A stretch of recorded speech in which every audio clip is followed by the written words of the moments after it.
Okay, so my name is Leon Khalsa in the United States, and it's Khalsa-Maulen in Germany. So there's quite a story behind that, but I was born in a country then known as West Germany because the Berlin Wall divided West Germany, mostly capitalistic, from mostly communistic, Russian-occupied Eastern Germany.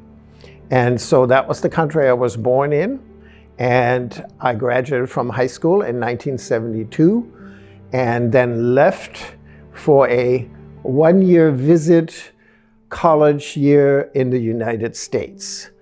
And so when I first came here, as really a teenager who didn't know much about the world, I didn't think I was leaving Germany. I thought I had an extended visit in the United States for 1 year. So as far as why did I leave, now that becomes a more complex question. And what I want to do is start out with a picture, if I may. And this is basically something you could call the Irish knot, and it has a lot of Irish heraldies and symbols. But what I like about it is there is no easy way of saying, so what is the real picture here? You start with one line and you follow it, next thing you know, your eye is someplace else. And so for me, the question, when did I leave Germany, or why did I leave Germany, or how did I leave Germany, is this. It's a multi-layered story that involves changing residences, it involves getting a driver's license, very mundane details, learning English at a much deeper level. But it has a lot to do with what is America? What does it mean to be an American? What do I need to believe or value or engage with that makes me an American? And so, you know, the values, the beliefs, the histories, the unknown in the middle, there's always going to be an unknown. And that's something that a lot of people who immigrate may not fully understand at first, that you can plan your life in another country, and you should. You should plan it, you should look ahead, you should gather resources. But don't buy into the plan and think that's going to be the reality, because when you come to a new country with new people and new laws and new social and political changes, you don't know if that plan is going to work. Okay, circling back to why did I leave?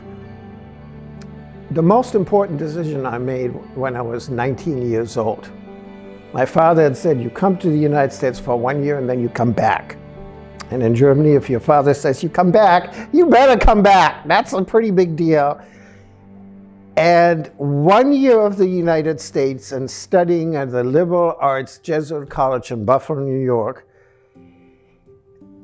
helped me mature sufficiently and gain sufficient founding in myself, which I did not have in Germany, my voice, my understanding, my yearning, that I actually said, Dad, I'm not coming back.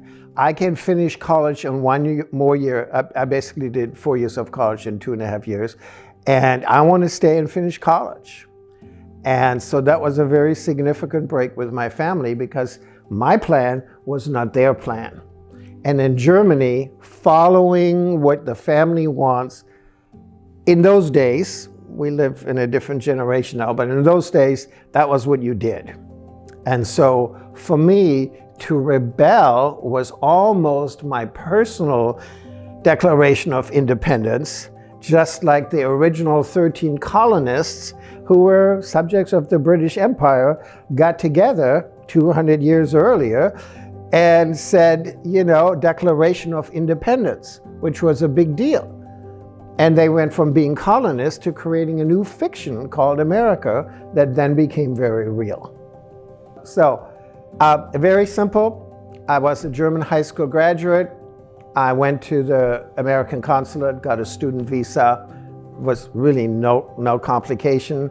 You know, I came in as a full tuition paying students, just like so many international students do. And there most all of the time, very much welcomed by the receiving universities and colleges. And so there was really no issue there whatsoever. So that was the process. Get a visa, get a letter from the college saying, we want you over here and we'll register you as a student. But to get to the USA is more, or for me, is more than a flight. You can get your body into a different geographic location. But it took many, many years for me to understand what it means to get to the USA. And I have to say, I learned so much just by being with everyday people. How we talk, how we shop, what we like, what we hate, visiting famous places, Niagara Falls, and also watching movies. As a foreigner who was a pretty shy kid, much of my original exploration of the United States was watching American movies. Ultimately, I would say, getting to the United States means becoming a citizen as much as it means taking an airplane to land here. And so we don't have time for me to go into that, but it took me almost 30 of the last 50 years until I decided, yes, I'm ready to become a citizen. And in all that time, in the first 10 years, second 10 years, third 10 years, I was some mixture of German and American. And at some point it was more American than German. And then after 30 years, I said, I'm an American who was born in Germany. And so I would say at that point, I really got to the United States in the sense of a confirmed, irrevocable, social, legal, and deeply felt identity. Human motivation is very complex. So why I came to the United States was first to break out of Germany. In the 60s and 70s, West Germany was a very, we tell you what you should do and you go do that. Very, very regimented, the famous German order. It has good parts when you look at clean sidewalks, but it can feel very stifling when you are in it and you're trying to figure out as a young person, what does the life of my dreams look like? And it was a lot easier for me to imagine my dreams in just in the land of the wild, wild west, in the infinite vistas of the great United States than in the much smaller, geographically smaller countries of Western Europe. So I can say I came for freedom.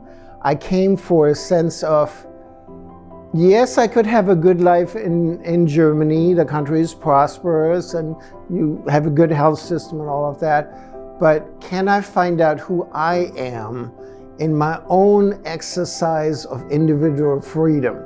And as a young person, not feeling a lot of power vis-a-vis the big country, I felt America was a lot more interested in that. And then I came to the Pacific Northwest in 1999 because I got a tremendous opportunity to become a tenured professor of psychology and sociology at Pierce College in Puyallup. And that was clearly a dream of mine, and that was one of the happiest days of my life when I got that opportunity, and I've been here ever since. But for the first 10 years, I lived sort of out Graham and Mount Rainier's way, which is a part of America that is deeply meaningful and magnetic to me, and that's the amazing, rich nature that we have, expansive nature. And so for me, coming to the United States and then coming to Graham and seeing Mount Rainier every morning was a really big deal. And then the question, when did I come to Tacoma? In 2008, I decided, well, nature is wonderful, but I want community. And so then I moved to Tacoma to this very large house, which is now an intentional community of learning that I enjoy managing and living in.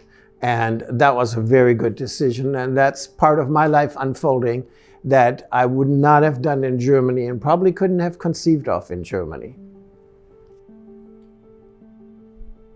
It's a huge question.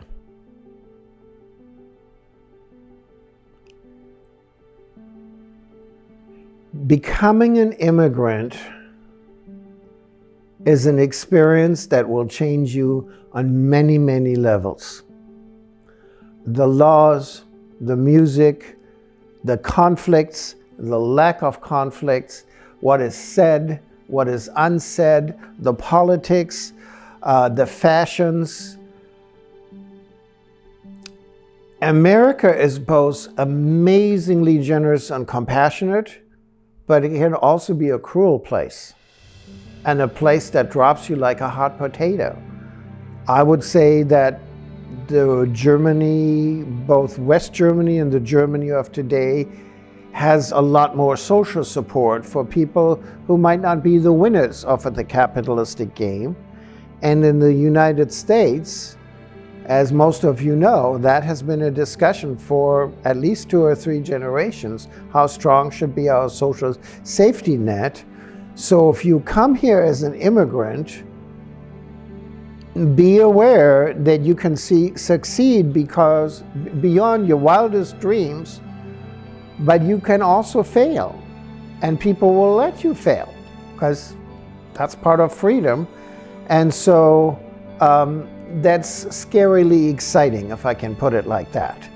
So it's important to have something deeply positive that motivates you to come here. And it's important to have a game plan. It's very important to have a supportive community. There may be people from your country. There may be friendly and supportive Americans, or a spiritual group, or a wonderful company that sponsors you to come here. But treat the people well that can be a base of support for you when times are tough. And times have been tough for me and times have been good for me. And so I know what I'm talking about. You do not want to be a lonely individual in a country far away from where you were born, falling through the cracks, however far down it goes. That is an experience much to be avoided. So having resources, having connections, having a game plan, if it's economically possible, visit ahead of time. You know, the America that you read about, or the America in the movies, or the America in the social media, may or may not be the America that you get to live in. And so it's important to have a sense of what it means to live in a country. And of course, many immigrants never go through a conscious decision-making process.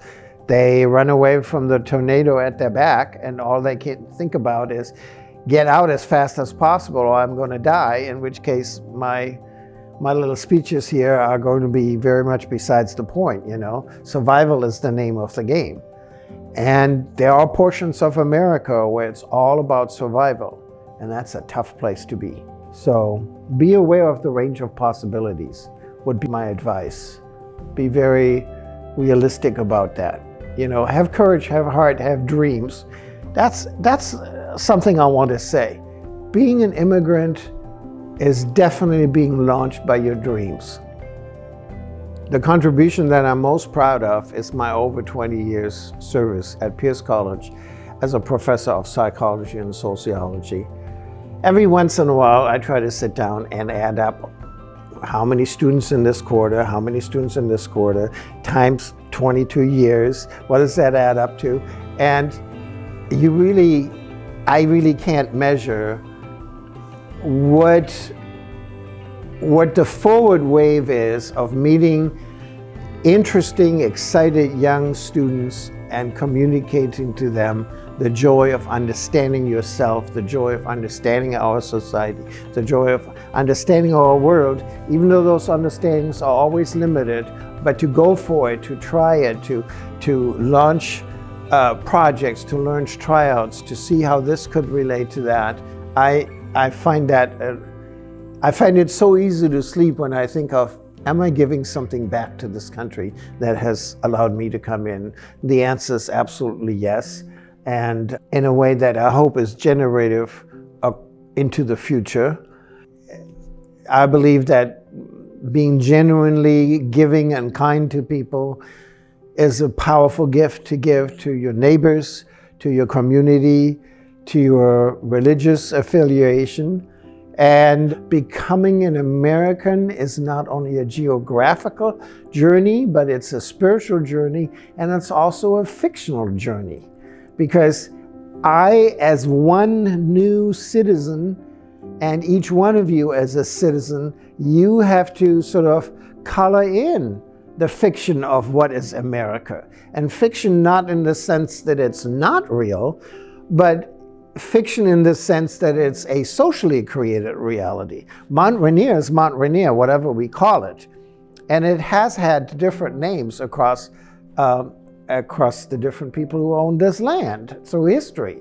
And in Germany, when you grow up and you study history, not only do they give you a history book, they literally give you a book this thick of historical maps. Because if you're trying to find Germany, it goes like this, and all over 500 years, you know, here's Germany. Oh, it's not really Germany, it's called something else. And then it's this, and then somebody else came in.